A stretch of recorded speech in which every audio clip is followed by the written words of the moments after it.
யாருக்காச்சும் கேட்க போறீங்களா? நீங்கள் ஜோசியரையா கேட்க போறீங்களா? கேட்க போறீங்களா?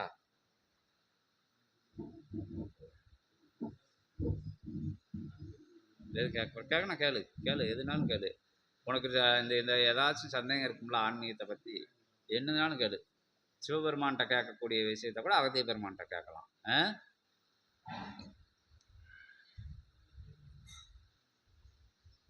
கேளுங்க, ஏதாச்சும் கேளுங்க. வாங்க வாங்க, இப்போ எழுந்திரிச்சு வாங்க, இங்கிட்டு வாங்க.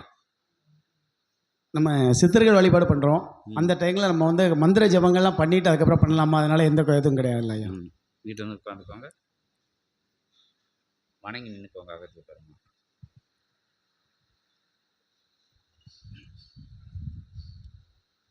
இன்னைக்கு சித்தர் வழிபாடு பண்ணதுக்கு முன்னாடி மந்திர ஜபங்கள் பண்ணலாமா? மந்திர ஜபங்கள் பண்ணிட்டு பண்ணலாமா? மந்திர ஜபம்னா இது இந்த அகத்தியர் நாமம், அகத்தியர் சித்தர்கள் போற்றி தொகுப்பு இதெல்லாம் பண்ணிட்டு பண்ணலாம் இல்லையா? பண்ணிட்டு தவம் இருக்கலாமான்னு கேட்கல? அப்படி கேளுங்க. பண்ணிட்டு தவம் இருக்கலாமா கேளுங்க.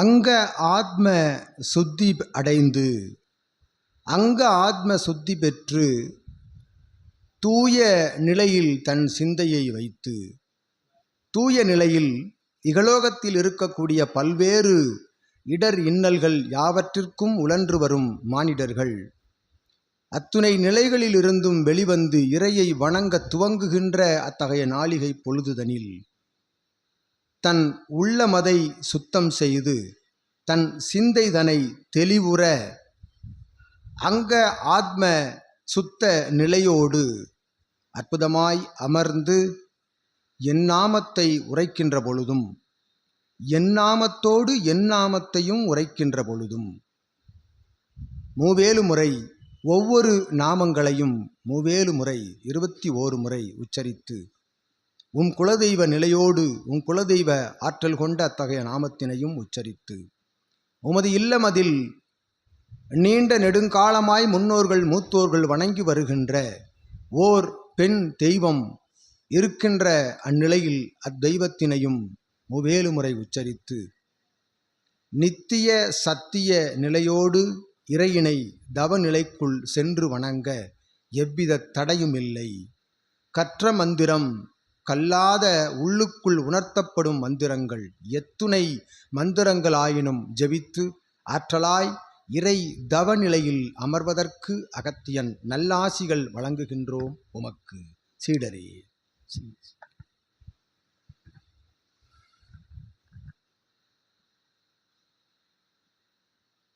உங்களுக்கு எது வேணுமா? நீங்கள் சபை தொடர்பாளராக தானே வந்திருக்கிய, வந்து கேட்டுக்கோங்க. அகத்திய பெருமான் வழிபாடு கிடையாதா? உங்களோட சித்தர் வழிபாடு கிடையாதா அவரு? பிறகு என்ன கேட்க வேண்டியது என்ன? வாங்க, ஏன் பயப்படுதே? வந்து பார்க்க இந்த சபைக்கு வரணும்னு கேளுங்க, இல்லைன்னா உங்களுக்கு ஏதோ ஒரு விஷயங்களை கேளுங்க. சித்த வழிபாட்டில் வந்து எல்லோரும் வராங்க. ஆனால் வரும்போது சில பேர் சந்தேகத்தில் வராங்க, சில பேர் கும்பிடுன்னு நினைக்கிறாங்க. நம்பி பிடிக்கணுமா? எப்படி பிடிக்கணும்? என்னது சித்த வழிபாடு நம்ப சிலர் நம்ப மாட்டாங்க. அது எப்படி நம்பணும், எப்படி உணர்த்தணும்? சித்தர் இருக்காங்கன்னு சொல்லி உணர்றது எப்படி? இங்கே மைக்கிங்கிட்ட வச்சுக்கோங்க. அவங்கள வந்து எப்படி நம்ப வைக்கணும்? உணர வைக்கணும். இன்னொரு வராங்கன்னு நம்ப மாட்டாங்க. அவங்க உணர்வு வழி நடத்ததை கேட்கலாம். அது அவங்க விசாரிச்சாரு. அகத்திய பெருமான் சொல்லட்டும். அவங்களுக்கு நல்ல டைம் வரையில நம்பிடுவாங்க. அவங்களுக்கு வினை இருக்கையில் எப்படி நம்புவாங்க? நீங்கள் உங்களுக்கு கேளுங்க. நீங்கள் எப்போ வந்து பண்ணிக்கிட்டு இருக்கிய டீம் சேர்க்கையா, குரூப் சேர்க்கலா? சரி சரி, அது அகத்திய பெருமான்கிட்ட கேளுங்க, உங்களை பற்றி சொல்லுவாங்க. எப்படி உங்களை பற்றினா உங்கள் வினக்குள்ளே போகாமல் பொதுவான விஷயங்கள் சொல்லுவாங்க. நடந்து வரும் கலியுக காலமதில் நடந்து கொண்டிருக்கும் கலியுகம். கலியுகம் என்றால் என்னவென்று அகத்தியன் பல்வேறு ஆசி வேளைகளில் ஆசி வழங்குகின்ற வேளைகளில் உரைத்திருக்கின்றோம். அவ்வாறான இச்சூழலில் பக்தி மார்க்கம், இறை மார்க்கம், சித்த மார்க்கம், ஞான மார்க்கம், இறுதியில் சிவமார்க்கம் என்னும் அற்புதமான பேர் பெற்ற மார்க்கம்தனை ஒருவன் தேர்ந்தெடுத்து அதன்பால் அதன் பின் வழிநடப்பது என்பது கலியுகத்தில் மிக கடினமான ஓர் நிலை என்று அகத்தியன் யாம் விளக்குகின்றோம். அவன் வினை அவனை விட்டு படிப்படியாக அகல்கின்ற பொழுதே அவனுடைய சிந்தைக்குள் இறைமார்க்கம் என்னும் நிலை உள்புகும். அவ்வாறு மற்றவர்கள் உள் புகுத்த நினைத்தால் அவன் வினையையும் சுமந்து இவன் அம்மார்க்கத்திலிருந்து வெளிச்செல்கின்ற, அவன் உரைக்கும் உரையிலிருந்து அவன் சொல் கேட்டு வெளிச்சென்று அவன் பின்னால் செல்லக்கூடிய வாய்ப்புகளும் நிறைய உள்ளன இக்கலியுகத்தில் என்று அகத்தியன் உரைத்து, அவரவர்கள் தனித்தனி வினையின்பால் அவர்கள் கலியுகத்தில் வாழ்வுதனை மேற்கொண்டு வருகின்றார்கள். ஓடும் நீரினை அதனை தடுத்து திசை திருப்ப நினைத்து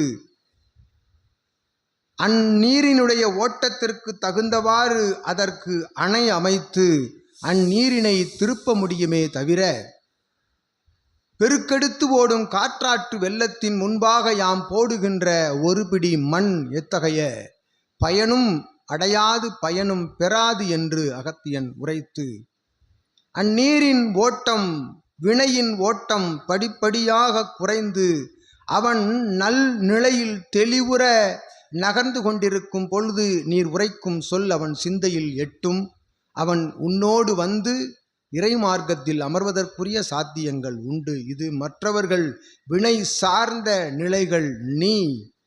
யாம் அழகு பெற அற்புதமாய் அமர்ந்து தவ தியான நிலைகளில் ஈடுபட்டு இறைமார்க்கமதில் நீர் ஆற்றுகின்ற பயண நிலையை கண்டு, நீர் ஆற்றுகின்ற பயண நிலையினால் நீர் அடையும் இறை பயன் நிலைகளை கண்டு அவன் சுயமாக இயல்பாக உமை கண்டு சிந்தித்து பின்னால் கைகோர்த்து வரக்கூடிய அற்புதமான காலங்கள் வரும். சீடனே, நீர் நடந்து கொள்கின்ற நடத்தை நிலைகள், இறையை வணங்குகின்ற முறைகள், அவ்வாறான முறைகளின் பால் நீர் அடைகின்ற இறை பயன்கள்.